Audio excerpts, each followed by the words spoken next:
श्रीराम मूकं करोति वाचालं पंगुं लंघयते गिरिं यत्कृपातमहं वन्दे परमानन्दमाधवं गुरुर्ब्रह्मा गुरुर्विष्णुः गुरुर्देवो महेश्वरः गुरुसाक्षात् परब्रह्म तस्मै श्री गुरुवे नमः। श्रीराम श्रीराम श्रीराम। आपण आज ज्ञानेश्वरीचा 6वा अध्याय बघणार आहोत. 5व्या अध्यायाच्या शेवटी भगवंतांनी साधना सांगितली. 3रा, 4था, 5वा तिन्ही अध्याय कर्मयोगापासून कर्म संन्यासापर्यंत कसं जायचं ते सांगितलं.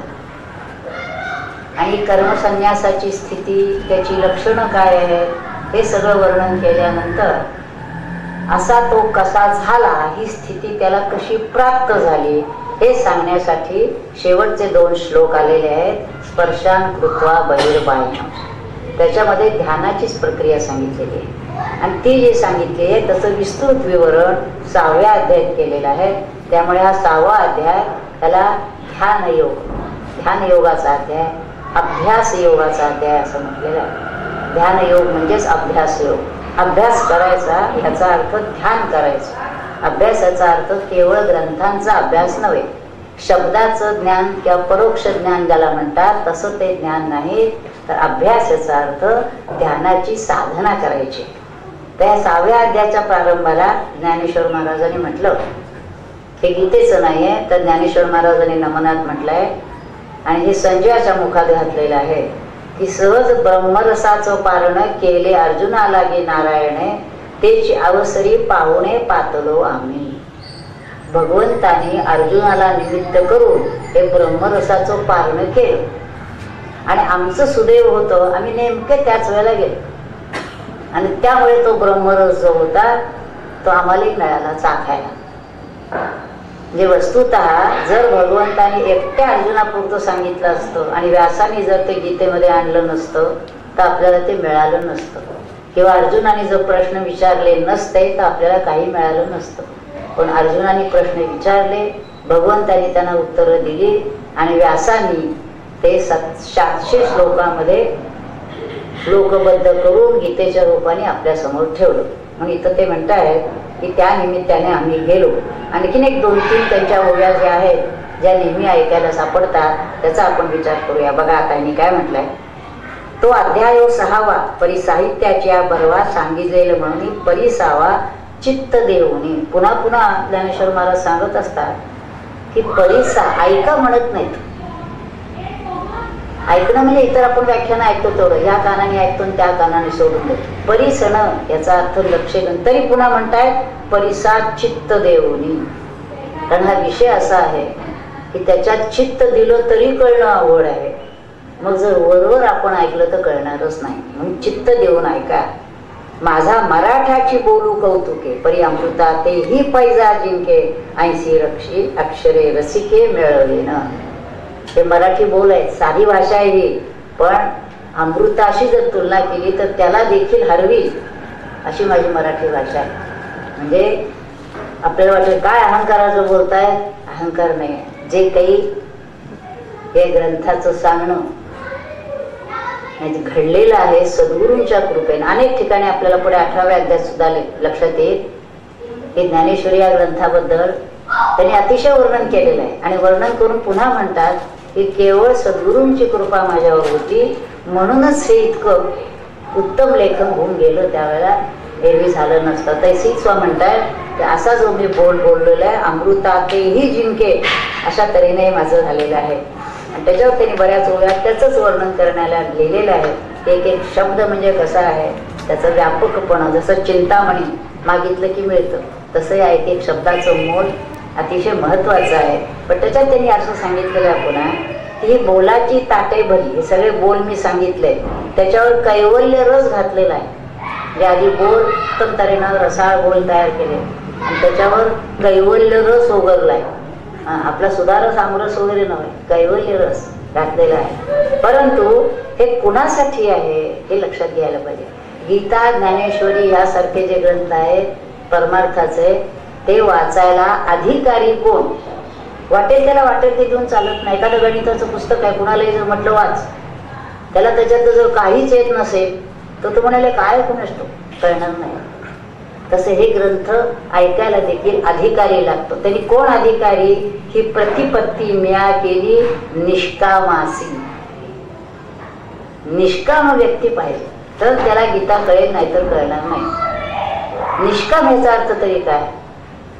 की ज्याला ऐहिक कामना फार नाही आहेत. घर पाहिजे, गाडी पाहिजे, पैसा पाहिजे, सारखे त्याच्या मागं धावतायत, सत्तेच्या मागं धावतायत, पैशाच्या मागं धावतायत, नाना बडेजा, मोठेपणा, कीर्ती, असा जर कोणी असेल त्याला हा विषय कळणार नाही. म्हणून मी मेजवानी घातली खरी, पण कुणाला? निष्काम असेल. आता आत्मप्रभा नीच नवी तेची करून ठाण देवी, आणि कुणाला सांगेन? जो इंद्रियांते चोरून जेवी तयासीच भावे. हा विषय कोणाला कळेल माहितीये का? इंद्रियानं कळणारा विषय नाही हा. पण ज्याला शोधायचा आहे तो जो आत्मा आहे, परमात्मा आहे, तो डोळ्याने दिसणारा नाही, कानाने त्याच्याबद्दल, म्हणजे कानाने त्याला काही आपण ऐकू असं म्हणता येणार नाही, तो स्पर्शाला कळणारा नाही. म्हणजे जो इंद्रियांना बाजूला सारून त्या ब्रह्मरसाचं भोजन करतो त्याला तो सापडतो. निष्काम पाहिजे याचाच अर्थ असता. निष्काम पाहिजे म्हणजे काय? विरक्ती पाहिजे. विषय अजिबातच नको असा त्याचा अर्थ नाही. विषय त्याग याचा अर्थ सगळेच विषय टाकायचे नाहीत. देहाला जेवढे आवश्यक आहेत तेवढ्या विषय जरूर घ्यायचे, त्याला विषयही म्हणता येत नाही. अनावश्यक विषयांचा त्याग म्हणजे विषय त्याग, लक्षात घ्यायचं आपण. गरजेपुरतं जेवतोय, पण आणखीन पाहिजे, हे पाहिजे, ते पाहिजे. पाणी प्यायला हरकत नाही, दूध प्यायला, पण हे काय नाना प्रकारचे ही पेय ती पेय, हे सगळे विषयात येतात. 4 कपडे आपल्याला हवे, आणखीन पाहिजेत, आणखीन पाहिजे, विषयात सापडला. ज्या गोष्टीची गरज नाही त्या गोष्टीच्या पाठीमागं लागणं याला विषयाच्या मागं लागणं म्हणतात. आणि त्याची दृष्टी कदापिही अंतर्मुख होऊ शकत नाही. ध्यानामध्ये आपल्याला सगळं बाहेरच्या विषयाकडून मन वळवून अंतर्मुख करून ठेवायचं. हे अंतर्मुख मन जर करायचं असेल तर बाहेरच्या विषयाचं लक्षात आलं पाहिजे की बाहेरचे विषय शाश्वत मिळणार नाही, शाश्वत सुख मिळणार नाही त्याच्यापासून. ताबडतोब तात्पुरते आहेत असं वाटतं जाणार आहे, नश्वर आहे. हे लक्षात घेऊन जे शाश्वत सुख आहे, आत्मसुख आहे, ते जर आपल्याला मिळवायचं असेल तर बाहेरून वृत्ती आत मिळवलं पाहिजे. ध्यान योगामध्ये तेच महत्वाची गोष्ट. त्यामुळे याला अधिकारी कोण आहे तर त्यांनी सांगितलं इंद्रिया ते चोरून जेवी, त्यालाच पाहिजे. आणखी काय पाहिजे? आहाची बोलाची वाली फेडीचे आणि ब्रह्माची आची अंगागडीचे. ह्या शब्दात वरचं टरफल काढायचंय आणि आतला ब्रह्मरस सेवन करायचं. ते करायला काय करायला पाहिजे? ऐसे हळुवारपण जरी येईल तरीच हे उपयोगा जाईल. एरवी आगवी गोठी होईल मुखिया बहिऱ्याची. हा विषय कळायला हवा असेल तर अंतःकरण हळुवार पाहिजे, भाव पाहिजे, श्रद्धा पाहिजे, समजून घेण्याविषयीची जिज्ञासा पाहिजे, आर्तता पाहिजे. असं नाही कुठं समोर जाऊन एक क्लास आहे बा, फी भरली, काय तुमची ती गीता ज्ञानेश्वरी बघूया कुठे आहे ते, काय म्हणतायत ते, असं मिळणार ते. अत्यंत भावपूर्ण अंतःकरणाने जो ग्रंथ आपल्याला वाचायचा आहे त्या ग्रंथकर्त्याची प्रार्थना करून मला हे समजून घ्यायचं आहे, तुमची कृपा असावी. बरं नुसताच भाव आहे, बुद्धीच नाही ग्रहण करण्याजोगी, उपयोग नाही. ध्येयाची श्रद्धा. अनेक मंडळी ज्ञानेश्वरी डोक्यावर घेऊन फिरतायत, पण ज्ञानेश्वरीत काय सांगितलेलं आहे हे जर कळत नसेल आणि त्याप्रमाणे जीवन आपलं होत नसेल तर उदंड वर्ष जरी ज्ञानेश्वरीची पारायण केली तरी मनुष्य बदलताना दिसतच नाही. तोच अहंकार, तोच मत्सर, तोच द्वेष, तेच माझं तुझं, असं जर असेल तर ज्ञानेश्वर महाराज तरी काय करणार? सांगितलं सगळं तुम्हाला. घेता येत आहे का पहा, पचवता येत आहे का पहा. आत्मसात करता येतंय का पहा. म्हणून हे करायचं असेल तर बुद्धीही पाहिजे आणि भावही पाहिजे. म्हणून ऐसे हळुवारपण जर असेल अंतःकरणाचं तरच हे कळेल. म्हणून त्यांनी असं म्हटलेलं आहे तिथं अधिकारी कसे पाहिजे, निष्काम कामू. कामना पाहिजे ना भगवंताची धरा की आम्हाला भगवंत पाहिजे.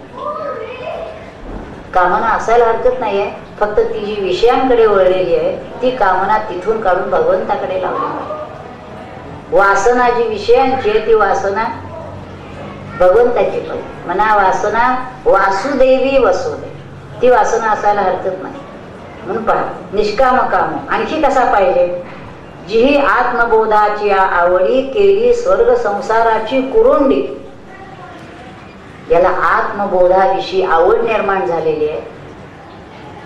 आत्मा कोण आहे, कसा आहे, माझ्यातच आहे, पण तो कसा मिळवायचा याची याच्यामध्ये मनामध्ये आत्यंतिक आवड निर्माण झाली आहे. त्याचा छंद घेतलेला आहे आणि त्यामुळे काय करायला पाहिजे, दोन्ही गोष्टी लक्षात घ्या बरं का. आत्मबोधाची आवड निर्माण व्हायला पाहिजे आणि ते होण्यासाठी सर्ग संसाराची कोरुंडी केली पाहिजे. जे स्वर्ग संसार सुख ओवाळून टाकली पाहिजे.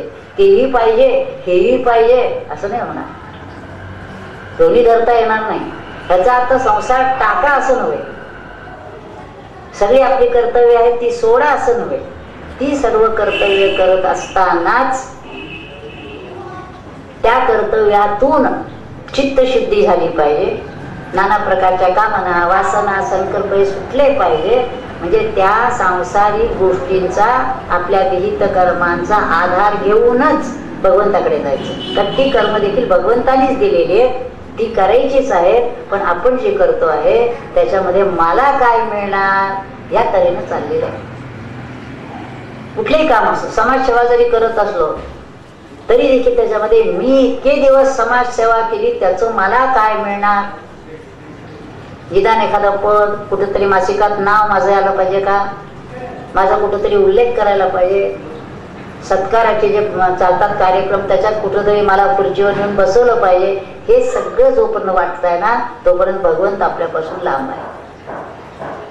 समाजासाठी करायचंय, राष्ट्रासाठी करायचंय, विश्वासाठी देखील करायचंय, करा, जरूर करा. पण त्याच्यामध्ये कुठेही मला काही पाहिजे हे नाही. मला काही पाहिजे म्हणलं की भगवंत अंतरला, दोन्ही एका ठिकाणी बसत नाही. ऐहिक विषय आले की भगवंत नाही. भगवंत असेल तर अंतःकरण शुद्ध पाहिजे. तिथं काहीही कशाचीही अस्तित्व तिथं असता कामा नाही. कुठल्याही विकारांचं अस्तित्व तिथं असता कामा नये. शुद्ध अंतःकरण पाहिजे तर भगवंताचा वास तिथं होईल. म्हणून आत्मबोधाची आवडी केली स्वर्ग संसाराची कुरुंडी, ते वाचून त्या खेरीज इतर कोणाला एकीची गोडी नेणं, ते त्यांना गोडीच लागणार नाही या विषयाची. परमार्थाची अध्यात्माची गोडी जर लागायला हवी असेल, नुसतं ऐकणं वेगळं, काय म्हणतात हे बघूया, काय म्हणतात ते बघूया असं नाही. त्याची गोडी जर लागायला हवी असेल तर इकडनं सुटलेली पाहिजे ती. म्हणून सज्ञानासी हा ठावो अज्ञानासी आनगावो अशा तऱ्हेने त्यांनी पहिलं सांगितलंय. आणि मग आणखीन एक त्यांनी आत्मविश्वास आणि ज्ञानेश्वर महाराज म्हणतात, तैसी गुरुकृपा होय तरी करिता काय आपण होय. हे जे सगळं मी करतो आहे ना ते गुरुकृपा आहे म्हणून मी हे सगळं करतो आहे. आणि मी काय करेन, तेने कारणे मी बोले. तेने कारणे याचा अर्थ भगवंताची सद्गुरूंची कृपा असल्यामुळे मी बोलेन. आणि बोली अरूपाचे रूप द्यावे. हा तो अरूप परमात्मा आहे ना, जो रूपात येणारा नाही आहे त्याला मी रूपात आणीन माझ्या शब्दांनी. अतिइंद्रिय, इंद्रियांच्या पलीकडेच आहे. परी भोगवीन इंद्रियान करवे. तेवढा आत्मविश्वास आहे. पण हा आत्मविश्वास म्हणजे अहंकार नव्हे. कारण हा आत्मविश्वास जो आहे तो गुरु कृपेमुळे मी हे करू शकतो आहे. आणि कोणत्याही सत्शिष्याला हे निश्चित माहिती असतं की आपली ताकद नाही. आपण जर स्वतंत्रपणे काही करू म्हणत असला तर ते होणार नाही. जे सद्गुरू समर्थ सद्गुरू आहेत त्यांची कृपा होते म्हणूनच हे काम माझ्याकडनं होत आहे. आणि ज्यांनी जे काम करायचं ते सद्गुरूंना भगवंतांनी त्याला त्याचं मिशन ठरलेलं असतं, कोणी काय करायचं ते. सद्गुरू भेटले की त्याला त्याच्या कामाचं आठवण करून देतात आणि ते तू कर, पाठीमागे शक्ती आहे, असं होत असतं. हे ज्ञानेश्वर महाराजांना माहिती असल्यामुळे निवृत्तीनाथांच्या कृपेनं ज्ञानेश्वर महाराजांनी हा ग्रंथ लिहिलेला. आता बघा, पहिला त्याच्यातलं श्लोक आहे भगवान उवाच. भगवंतांनी बोलायला सुरुवात केलेली आहे. कारण मागच्या ह्याच्यात जी 5व्या अध्यायापर्यंत सांगितलेलं आहे ती स्थिती कशी येणार हे सांगण्यासाठी पुन्हा त्याचाच थोडासा विषय पहिल्या 2-3 श्लोकात घेतलाय. अनाश्रितः कर्मफलम कार्यम कर्म करोति या स संन्यासीच योगीच निरग्निर्नचा क्रिया. कारण 5व्या अध्यायात तोच प्रश्न आलेला आहे, योगी का संन्यासी, कर्मयोगी का कर्म संन्यासी. हा प्रश्न अखंड पडतच असतो जोपर्यंत त्याला नीट बोध झाला नाही. तो कर्म संन्यास याचा अर्थ कर्म टाकणं नव्हे. योग्य ती कर्म करायचीच आहेत, पण ती कर्म करत असताना मी हे कर्म केलं, माझ्यामुळे हे झालं, मला त्याचं फळ काय, हे मी, माझं आणि मला हे संपूर्ण टाकून कर्म करायचं. म्हणजे कर्मातलं अहंकर्तृत्व, ममत्व हे दोन्ही टाकायचं आहे आणि सगळे कर्म ओम तत्सत ब्रह्मार्पणमस्तु करायचे. बोध असा पाहिजे की भगवंत म्हणजे ज्याला आत्मा आहे तो आत्मा या देहाकडून सगळं काम करून घेतो आहे. तिथं मी हा शब्द कुठं नाहीच आहे. लक्षात घ्या, आपण नेहमी देहाला मी म्हणतो आणि हे काम मी केलो. प्रत्येक वेळेला कुठेही झालं तरी पूर्ण बोध होईपर्यंत साधक देखील बोलताना मधून मधून असं होतं, मग आठवण होती की खरंच की मी कोण करणार असं. पण तोपर्यंत कारण बोलायची सवय झालेली मी केलं, अहो हे कुणी केलं, मी केलं. आणि हे मी इथं छातीला हात म्हणून सांगत असतो हे मी केलं. आणि ज्याला बोध होतो तो म्हणतो मी काही केलं नाही, या देह या यंत्राकडून तो करून घेतो. माझ्याकडे कर्तृत्व नाही, फलभोक्तृत्वही नाही, आणि जे काही घडलेलं आहे ते त्याचं त्याला समर्पित आहे. हा आहे कर्म संन्यास. कर्माचा संन्यास नव्हे तर कर्मातला संन्यास. तर इथं पुन्हा त्यांनी ते सांगितलंय की अनाश्रिता कर्मफलम कार्यम कर्म करोति. या जो कोणी समोर आलेलं काम करतो आहे पण कर्मफलाची अपेक्षा न धरता जो कर्म करतो त्यालाच योगी म्हटलेला आहे, त्याला संन्यासी म्हटलेला आहे. दुसऱ्या श्लोकात पुन्हा त्यांनी तेच सांगितलं, यम संन्यासमिति प्राहु योगम तम विद्ये पांडव नाही संन्यस्त संकल्पो योगी भवति कश्चन. आपल्याला योगी जर व्हायचं असेल तर काय करायला पाहिजे, संकल्प सोडला पाहिजे. संकल्प, संन्यास्य संकल्प. काय संकल्प आपण म्हणतो त्याप्रमाणे मी देह आहे हे पहिल्यांदा विचार टाका. हे अज्ञान आहे, हे अज्ञान टाकलं पाहिजे तर आपल्याला या मार्गाने जाता येणार आहे. हा जर टाकता आलं तर दोन्ही एकच आहे हे लक्षात येईल. मग तिसऱ्या श्लोकात त्यांनी म्हटलेलं आहे आता जायचं कसं. लक्षात आलं की योगी आणि संन्यासी दोन्ही एकच आहे. कळलं पुढे. आता आम्हाला संन्यासी व्हायचं आणि संन्यासी याचा अर्थ भगवे कपडे घालून नव्हे, टिळा माळा गळ्यात घालून असं भगवा नव्हे, आतून भगवा. ह्याचा अर्थ आतून विरक्त व्हायला पाहिजे. आतून लक्षात आलेलं पाहिजे हे सगळे जे जे दिसत आहे स्वप्नवत आहे ते असत आहे. सत जो परमात्मा आहे तो मला मिळवायचा आहे. बाहेरचं बघा ना तुम्ही, इतकं बदलत आहे. सकाळी येते दुपारी नाही, दुपारी येते संध्याकाळी नाही. गेले राजे चक्रवर्ती, अनेक राज्य होऊन गेली. शिवाजी महाराजांनी स्वराज्य संस्थापना केली, किती कष्ट केले. आज काय आहे नाही काय, स्वराज्य मिळवलं. काय असताना परिस्थिती देशात जर आपण बघितली तर सारखी बदलते. कालचं स्वप्न आज नाही. रात्री झोपलो तर किती वेळा स्वप्न बदलतं बदलतं बदलतं पडत असत. तसं ज्याला बोध झाला, जो खऱ्या अर्थाने जागृत झाला, त्याला सगळं स्वप्नवत लक्षात येत असत. मग त्याच्यामध्ये आपलं जे काही कर्तव्य आहे देहाच्या अंगाने ते करायचं. तथापि पक्क लक्षात आलेलं असतं की सगळी सूत्र वर्ण हलतायत आणि आपण जे कर्म करतो त्याचा हा परिणाम आहे. त्यामुळे सर्व करत असताना देखील असा जो योगी पुरुष आहे, ज्ञानी पुरुष आहे, तो कधीही असा डिस्टर्ब झालेला आहे असं होत नाही.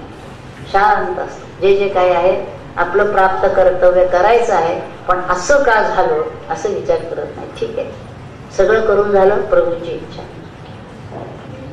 परमेश्वराला मानणारा असतो. आपण एक परमेश्वराला मानतो पण केवळ पूजा अर्चा करण्यापुरतं मानतो आणि कुठेतरी संसाराला उपयोगी पडावा असू दे आपला. धरलेला असू दे अशी अपेक्षा असते. आणि जो परमेश्वराच्या पूर्ण अधीन झालेला असतो तो म्हणतो जो जे करीत ते मला मान्य. त्याच्याबद्दल कुठलीही तक्रार राहत नाही, त्याची सबब राहत नाही, तक्रार राहत नाही, तक्रार नाही काहीच कुठल्या गोष्टीची. अशी स्थिती यायला पाहिजे. म्हणून आता पुढे बघा त्याने काय म्हणते की ही स्थिती यायला पाहिजे. काय करायला पाहिजे? आरुरोक्षोर मने योगम कर्म कारण मुच्यते योगारूढ तस्यैव शमक कारण मुच्यते. योगारूढ व्हायचे आहे, योगी बनायचं. आता योगारूढ व्हायचं आहे तर कसं जायला पाहिजे ते एका श्लोकात त्यांनी सांगितलेलं आहे की योगाच्या पर्वतावर आपल्याला जर पोचायचं असेल तर कर्माच्या मार्गाने जायला पाहिजे. म्हणजे एखादा जर म्हणाला कोणी तेव्हा काय नाही मला योगी व्हायचं, आता मी कर्म काही करणार नाही, चालणार नाही. तिथं पोचायचं आहे ना तुला, कर्माच्या मार्गानेच जायचं आहे. कर्म टाकून तिथं पोचणार नाही. आपल्या वाट्याला आलेली जी कर्म आहेत आपण जी स्वीकारलेली आहेत त्या कर्माच्या मार्गाने, त्या सोपानाचा अर्थ त्या जिन्यानीच, त्या पायऱ्यानीच आपल्याला पुढे जायचं. आणि ही काय पाहिजे? यमनियमाचे तळवटे. ही सगळी योगाची प्रक्रिया चालली. यम नियम आसन प्राणायाम प्रत्याहार धारणा ध्यान समाधी. त्यामुळे कर्म करायला पाहिजे, यमनायला पाहिजे. काही खातोय, काही पितोय, कुठेही हिंडतोय, ध्यानाला बसतोय, ध्यान लागणार नाही. हे यमनियम पाहिले पाहिजे. म्हणून यमनियमाचे तळवटे रिगे आसनाचे पाऊल वाटे. यमनियम सांभाळले पाहिजे. आसन सांभाळ, ध्यानाला बसायचं असेल असंच नको का बसायला. आपण जर सारखे वळवळ वळवळ वळवळ करत असतो, एकदा पाय इकडं, एकदा हात इकडं, एकदा ते तिकडं, कसं ध्यान करणार आपण? एकदा बसलं रे बसलंय ते बस, त्या ठिकाणी झालं ना सगळं. एकदा बसतो आपण तास, अर्धा तास, 1.5 तास, काय आपल्याला जमेल थोडं शांत बसले. आता लोक म्हणाला शांत बसून जगाची कामं कशी व्हायची? तुम्ही बसा 1.5 तास आणि मग उरलेला जो वेळ आहे ना ते सगळ्या विश्वाला प्रदक्षिणा घालून या. काही म्हणणं नाही आमचं. तर हे बसा. हे बसल्याने तुमच्या कामामध्ये एक क्वालिटी जास्ती चांगली, निष्कामपणाने काम होईल, निस्वार्थीपणाने होईल, उत्तम तऱ्हेनं होईल, पूर्ण एकाग्रतेनं होईल, प्रेमाने होईल. तेच काम जर उंच पातळीवर करायचं असेल तर योगाची साधना करा आणि सगळं काम. तास, अर्धा तास हे केल्यानंतर उरलेले 23 तास 22 तास सगळं काम करणार. कुठेही जाऊन या, चंद्रावर जाऊन आला तरी हरकत नाही. कुठलंही काम करायला नको म्हटलं नाही, कुठलंही याचा अर्थ निषिद्ध नाही, काम्य नाही. वेळावाकडे कर्म करायचं नाही. नाही तर ध्यानाला बसतो म्हणतात आणि वेळीवाकडे कर्म करून येतात, ते नाही चालणार. उत्तमच कर्म पाहिजे. पण ही बैठक करा, मन समतोल करा, बुद्धी तीव्र करा, तीक्ष्ण करा आणि सगळी कामं करा. म्हणून हे करायला काय पाहिजे त्यांनी सांगितलं. मग प्रत्याहाराचा आघाडा बुद्धीची याची निसरडा ते हाटी सांगितली ओढाकडे. आता प्राणायाम पाहिजे, प्रत्याहार पाहिजे, चालला वर वर वर चालला. योगाच्या अंगाने खाली खाली जायचं नाही, वर वर जायचं. यमनियम पाळायला पाहिजे. आपण ध्यानामध्ये सांगतो की जीव, प्राणवायू सगळे जे 5 प्राण आहेत ते कसे वर न्यायचे, ठेवायचे. तिथं पोचायचं असेल तर कसं करायला पाहिजे ते ध्यानाच्या वेळी दाखवलं जातं आपल्याला. त्याप्रमाणे आपण करणार आहोत. म्हणून अभ्यासाचंही निबळ आहे. हा जर अभ्यासाचा अर्थ ध्यानाचा अभ्यास जर आपण करत गेलो तर मग प्रत्याहारी निराळे नखी लागेल ढाळे ढाळे वैराग्याची. आपण जर ध्यान करत असू खऱ्या अर्थाने तर वैराग्य निर्माण झालंच पाहिजे. आणि ते जर होत नसेल तर आपल्या ध्यानात काहीतरी दोष आहे असं समजावं. ध्यान करणाराने बाकी सगळ्या युक्त आहार विहार ठेवलाच पाहिजे. योग्य तो आहार विहार, ज्या योगी सत्व गुण वाढेल असा आहार विहार ठेवला पाहिजे. नाही तर ध्यानही करतायत आणि बाकीचं काहीही वागतायत असं जर असेल तर त्याचा परिणाम वैराग्य दिसणार नाही. वैराग्यातून निर्माण झालं पाहिजे. कारण ध्यानाचा जो परिणाम आहे त्याच्यामध्ये ऐहिक जगापासून, या बाहेरच्या देह मन बुद्धीपासून आपण आत्म्याच्या दिशेनं खेचत असतो.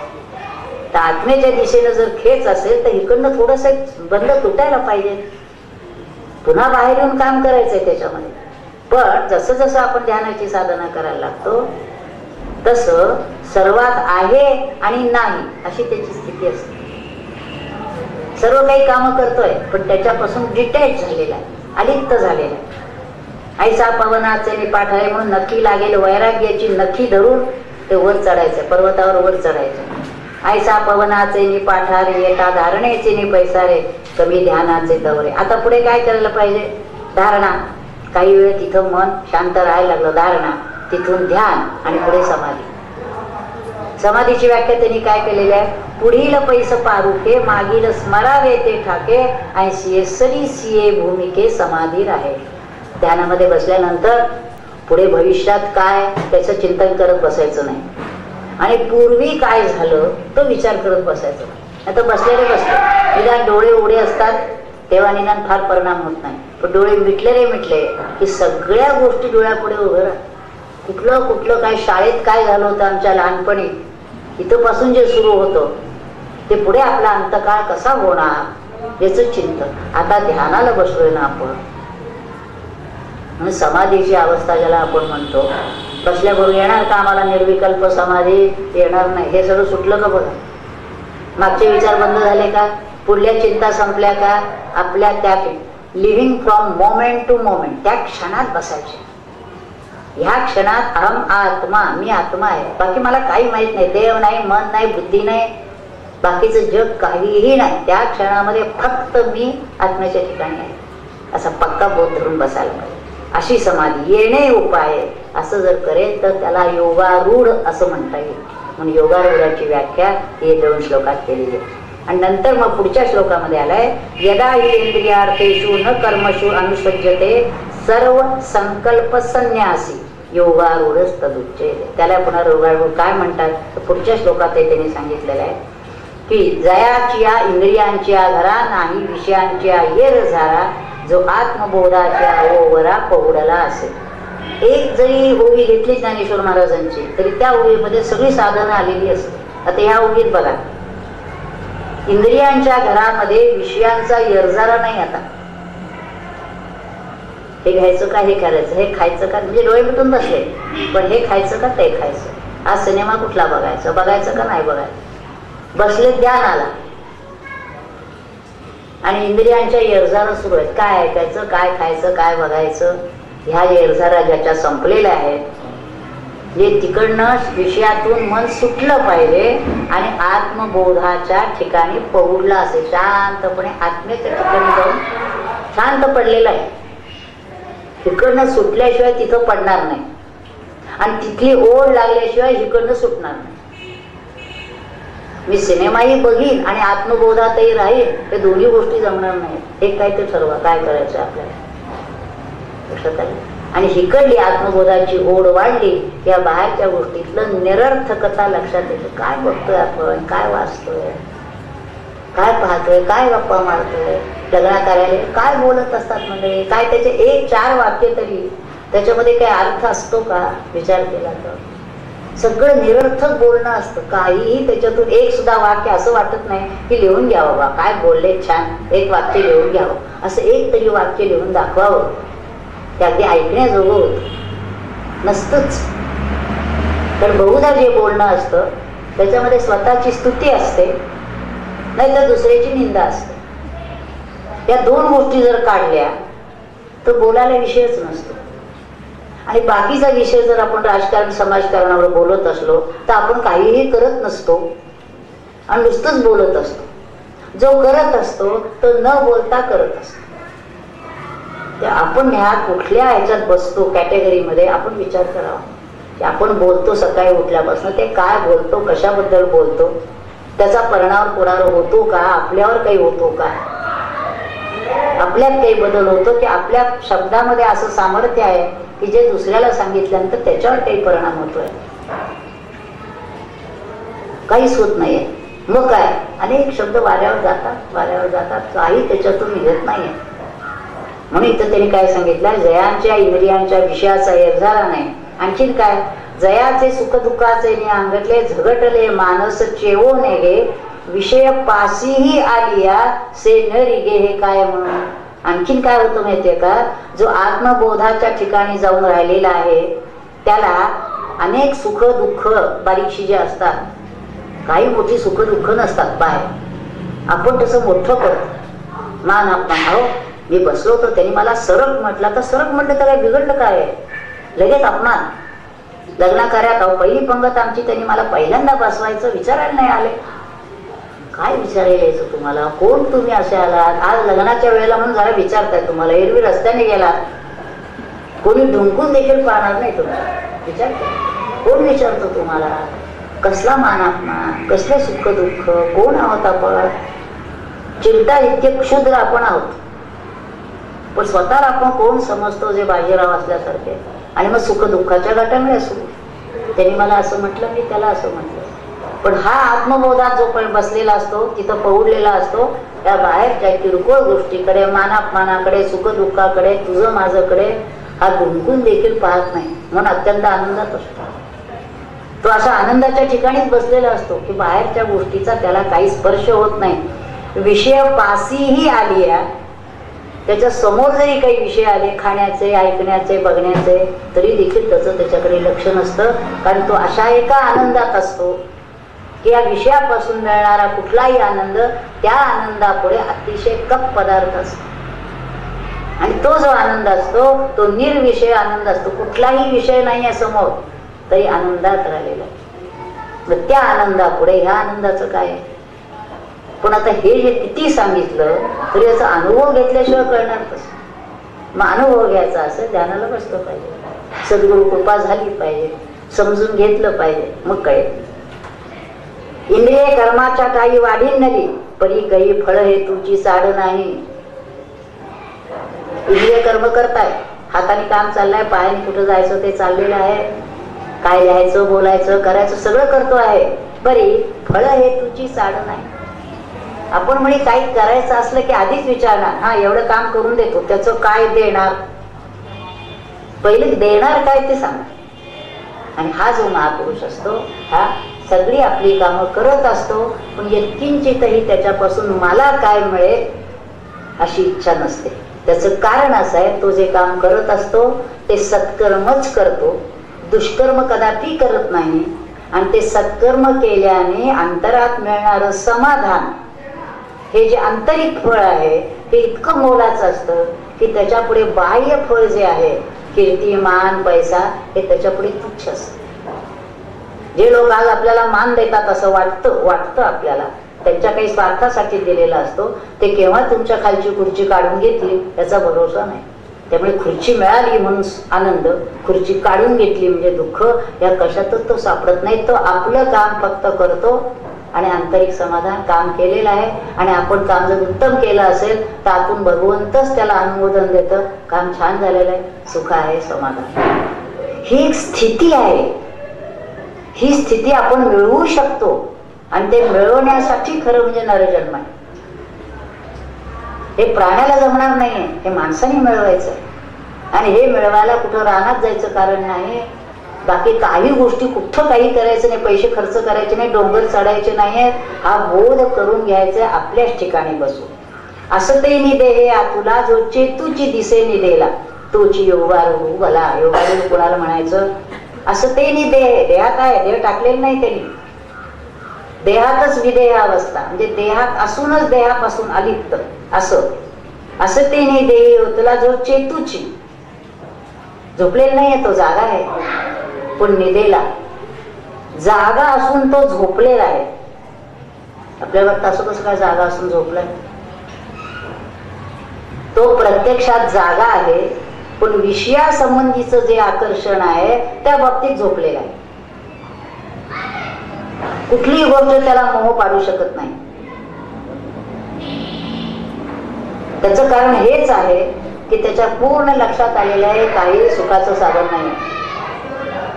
जे मला आता मिळालेलं आहे ह्या ठिकाणी आत्यंतिक सुख, आत्यंतिकम म्हटलं, सुखम आत्यंतिकम यत् बुद्धिग्राह्यम अतींद्रियम. अतींद्रिय असं आत्यंतिक आत्मसुख ते मला मिळालेलं आहे. काय तुम्ही त्याला देणार. ते गोष्ट सांगतात तसं एक जण असाच सत्पुरुष महापुरुष होता आणि तो असा एका ह्याच्यावर पडला होता, दगडावर, शिळेवर पडला होता सकाळच्या वेळेला. तिथून माझ्या नेमकं नाव लक्षात नाही, सिकंदर किंवा असा कोणीतरी तिकडला महापुरुष आला घोड्यावर. त्याला कळलं होती की असा कोणीतरी आहे महापुरुष, ते बघायला. तो घोड्यावर सगळं त्याची माणसं घेऊन आले. आपणलेला होता तिथे. त्यांनी डुंकून देखील बघितलं नाही त्याच्याकडे कोण आहे. याला वाटलं मी एवढा इथं आलेला आणि माझ्याकडे उठून बघत नाही. तर त्यांनी विचारलं मी आलेलो आहे. तो म्हणजे ठीक आहे आलं असेल. तो म्हणजे तुम्ही उठा. म्हणजे कशासाठी उठायचं? तुम्हाला काही देण्यासाठी मी आलेलो आहे. म्हणजे मला काय हवंय? मग काय हवं ते सांगा. तर त्यांनी सांगितलं मी इथं ऊन खायला पडलेलो आहे. तुम्ही इथं घोड्यावर जे उभा आहात त्यामुळे माझं ऊन अडलेलं आहे. तेवढं तुम्ही बाजूला व्हा. तेव्हा त्याच्या लक्षात आलं की मी एवढा जगज्जेता असलो तरी ह्या व्यक्तीच्या दृष्टीनं जर पाहिलं तर आपण कप पदार्थ आहोत. आपण कोणी नाही आहोत. तुकोबांच्याकडे एवढं सगळं पाठवलं होतं शिवाजी महाराजाने. आपण असं तर म्हटलं असतं असू दे असू दे. तरी ठेवून घेतलं का? एक तरी त्याच्यातला कण सगळं परत पाठवलं. ते म्हणे मला काय करायचंय सगळं? मला हे काही नको. थोडं काहीतरी ठेवून घ्या. काहीही नको. जसं आलं तसं घेऊन जा. शिवाजी महाराजांनी समर्थांच्या जोडीमध्ये सगळ्या राज्याची सनद टाकली. ते गुरुही तसेच ते शिष्यही तसेच. समर्थाने ती सगळी सनद शिवाजी महाराजांना परत केली आणि सांगितलं मी बैरागी संन्यासी. मला काय करायचं पैसे? तुला राज्य स्थापना करायचे, तुला किल्ले जळवायचे, सगळं सैन्य उभं करायचं, हे सगळं तुझ्यासाठी आहे. तुकोबांच्याकडे आल्यानंतर तुकोबांनी शिवाजी महाराजांना सांगितलं मी तुझा गुरु नाही, समर्थ तुझे गुरु आहे. हे कुठल्या पातळीवर चालतं ते बघा आपण. आणि आपण कुठल्या पातळीवर आलाय ना, येऊ दे. पैसे आलेत ना, येऊ दे. उलट तुकोबा जाऊन विठ्ठलाशी भांडलेले आहे. विठ्ठला आधी तुझ्याकडे कुणी येत नाही. मी आलो तुझ्याकडे आणि तू माझ्या पुढे हे काही आम्हीच दाखवतोस का? आकर्षण पैशाचं. पण मी असा नाही. मी तुला घेऊन जाणार आहे. पैसे नकोत मला.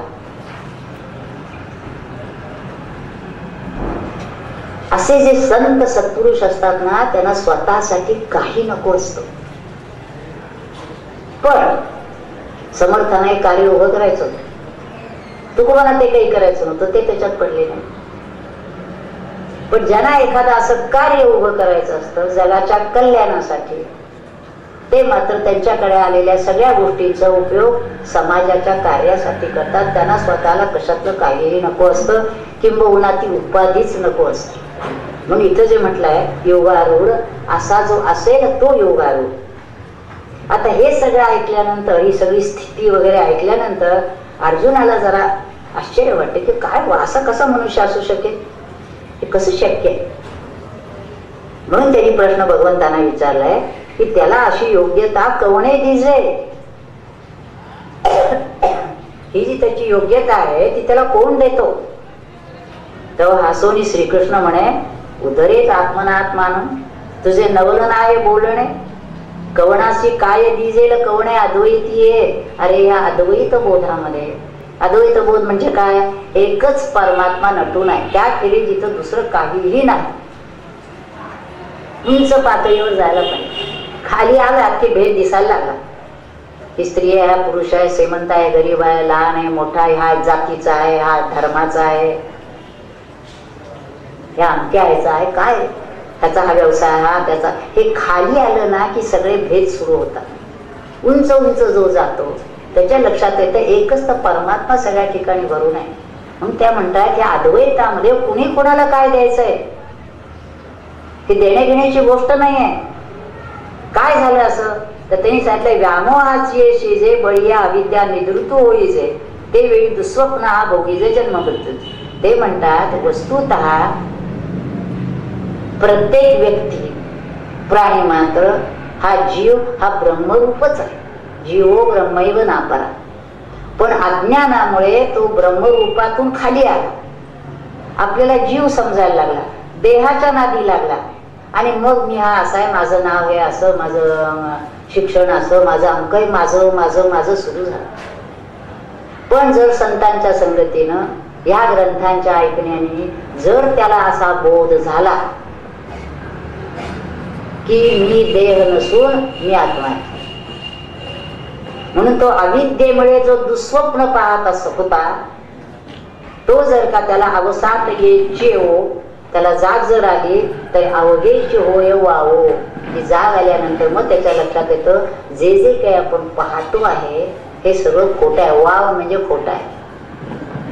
आपण बघा रात्रभर किती स्वप्न पडतात, जाग झाल्यानंतर आपण कुठे कोण आहे, स्वप्नच पडत नाही अशी व्यक्ती मी काही पाहिली नाही.